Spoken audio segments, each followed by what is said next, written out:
Welcome back, guys. We are going to attach our lid and add some texture that we're going to carve onto there. So now you can see this is, still very movable, but like if I were to try to move it too much, it would break. And I don't know if you guys can hear that. The neighbor's doing some work outside too. So here's our box. I'm going to see if I can take it off. Oops. Take it off of here so you guys can see it a little better. So I haven't done anything with it since we last met. So I can go around and kind of smooth out some corners, some edges. I might want to put a little paper towel down. It's a little bit wet on the bottom here. But I can kind of, you can see it's still kind of a little wobbly. It's still a little fresh. So I'm definitely going to want to put something down so it doesn't stick to the table. So we'll just do like a piece of paper towel here. Just so it doesn't get stuck, because that would be a sad day. Okay, so I'm going to slip and score the lid onto it. And yes, we're going to attach the whole thing, because essentially what we want to do is we're going to cut the lid off. So I have brought out with me an X-Acto knife. If you don't have an X-Acto knife, you could probably just use like a kitchen knife. But you're wanting to use something other than your butter knife. You want something a little bit sharper. So just something to think about. Clean up some of those areas later. Okay, so I'm going to slip and score the lid on. So I'm going to just get it all kind of wet.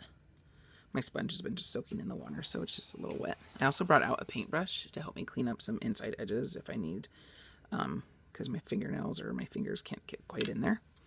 And then you can also use your paintbrush if you have a paintbrush to get the areas wet in very specific areas if you don't want to get the whole thing wet. So add a little moisture on there.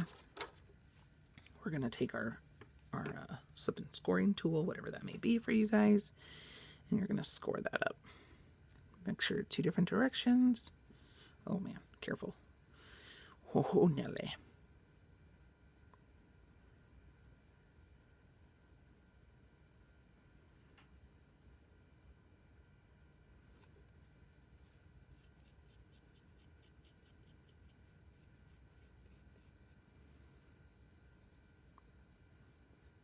And this isn't getting as gooey as I'd like it to, so I'm going to add a little bit more water here.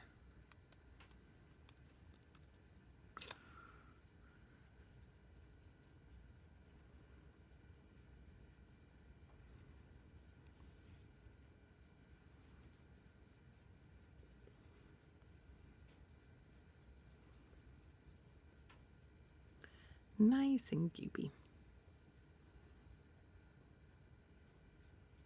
Okay, so I'm going to take this and I'm going to put it right on top. And you can see like some of my edges got a little bowed out, so we're just going to make sure that they fit kind of snug here.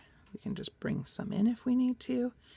And then we're just going to kind of hold the edges and just kind of press down and make sure that it's nice and tight fit. Squishing it down real good. You don't want to squish it down too much because you don't want your edges to get, or your sides to get smushed, but you want it to be nice and good on there. So I'm just taking my thumb, just kind of rubbing these edges, because remember, we want to make it look like there's no seams whatsoever. So it's a nice, solid box.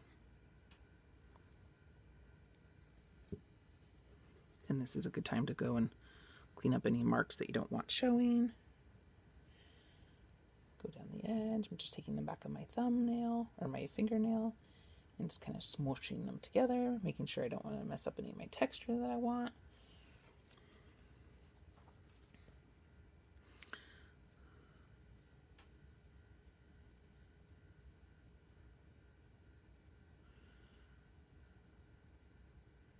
So you want to make sure you're not pushing too hard down, because you don't want to mess up any texture. You can fill any little cracks with some of the slip that might be left over or on your finger. Blend things out to where they look nice and smooth. Hopefully making it look like there's no seams at all. We just have a solid block of clay.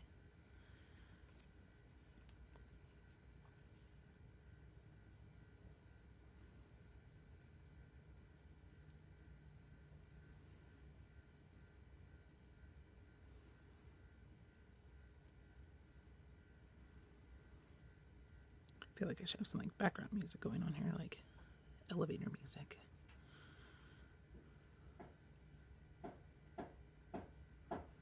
Or some neighbor hammering on his house. That's fine too, I guess. Perks of doing it in the garage. Okay. All right, so now the whole box is assembled, completely one giant box.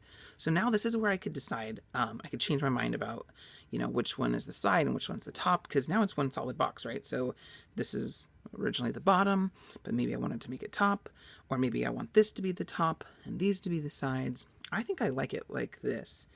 I like my pattern this direction. It's a little sideways pattern, but that's okay. And I like this, I think, as my lid. So I'm going to keep it like this, just because that's how I like it with the pattern that I had rolled on. And now would be a good time, too, to think about if you want to carve anything on your box, or maybe you want a lid, like a knob for your box. You could think about that. I didn't even think about that until just now. I'm just kind of smoothing out some of these cracks that the newspaper print had made, so you guys can do all that. I'm going to show you real quick. It's a little bit still wetter than I'd want to probably cut the lid, but I'm going to show you guys all in one video, so we're going to go with it. So now that I've got the top on, this is my top, I'm going to turn it on its side and cut the lid.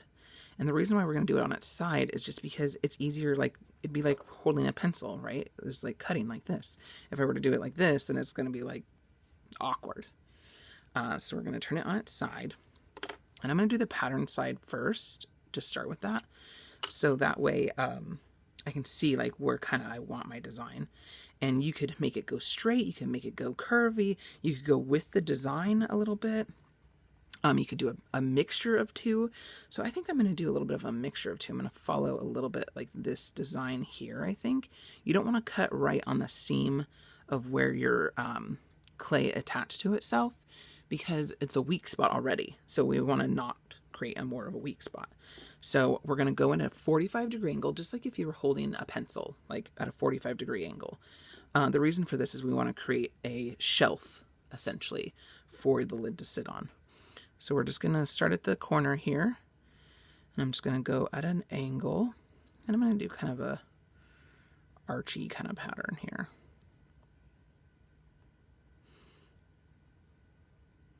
Because I'm kind of going with this little bit of a archy design.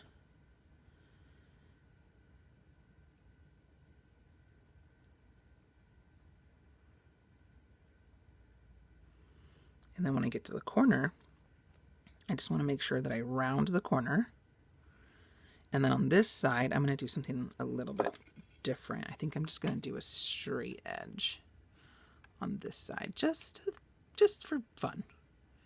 So I'm going to do my 45 and just do a nice straight edge, straight-ish edge. We're just doing the best we can, right, with the tools we got at home. Then I'm going to, again, round that corner. And then I'm going to start with my pattern again. I lucked out and the pattern was kind of where I had it here. You can kind of see my edges are kind of, they'll get a little sloppy. They kind of are bowing in. And that's okay. It'll get better.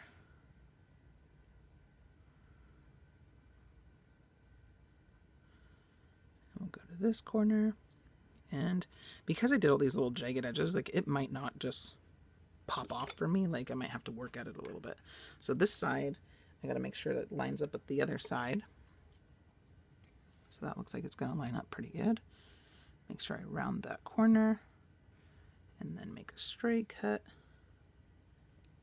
to that side. And then ideally, oh man, look at that. Ideally, it just pops off there.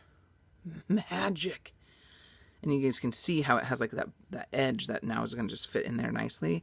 So now this is a little bit delicate, right? Like it's very jagged. So now we're going to need to clean up edges. So this is where we could take our paintbrush with a little bit of water and we can clean up our inside of our lid that we just slip and scored on. We also want to add a coil in there. So I need to get out a little clay.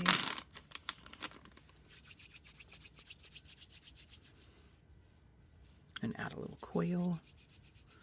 I'm talking little coils, guys. So like itty bitty beaties. So I'm going to add a little bit of a coil here. Oh man, it's just crumbling. And again, you always want to hold those edges, right? You don't want those edges to move. And especially now that we've cut our lid, we definitely don't want them to move. So I'm just filling that edge with a little bit of a coil. Very tricky. The smaller they are, guys, really the harder they are. Like, the kids always think that I'm doing requirements to make it, like size requirements to make it more difficult for them. Like, you know, they want to make it smaller box, but really it's hard when you get to the small sizes. I'm going to use the back of the paintbrush, I think, to smoosh that in there. It doesn't have to necessarily start out very pretty. And I can just, oops, I hit the camera with my head. I'm trying to see.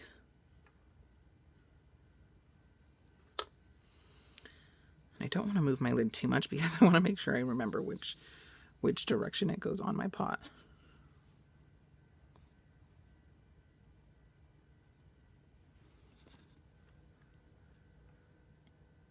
Need more water. It's not moving very well. There we go. Can you guys even see that? Oh, barely. Okay.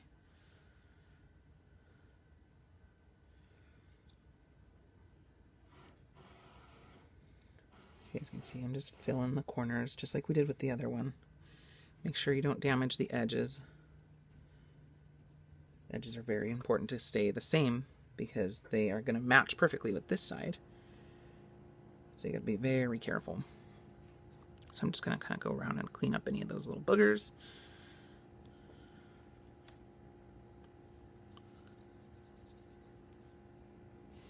All right, so it looks like I'm going to have to pause the video here. So that's how we cut our lid. And then I'll show you guys how to clean up the edges and add texture on the next video. I was hoping to do it in one, but it looks like it's going to need to be two. And that's fine. So we'll just clean up the inside here, make sure it's all nice and smooshed together. But again, you don't want to mess up this side. And I would just let it sit like this, guys, and let it air dry just for like maybe an hour, because you don't want the sides to move. You don't want, you know, your edges to get warped at all. You want it to fit perfectly on top so it looks seamless, except for a little bit of a crack.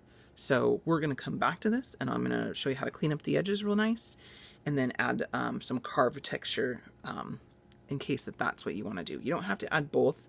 I'm adding both to mine just so you guys can see the difference between rolling on texture and carving on texture at the end, because they're at two different times that you would do it. All right, so I'll see you soon.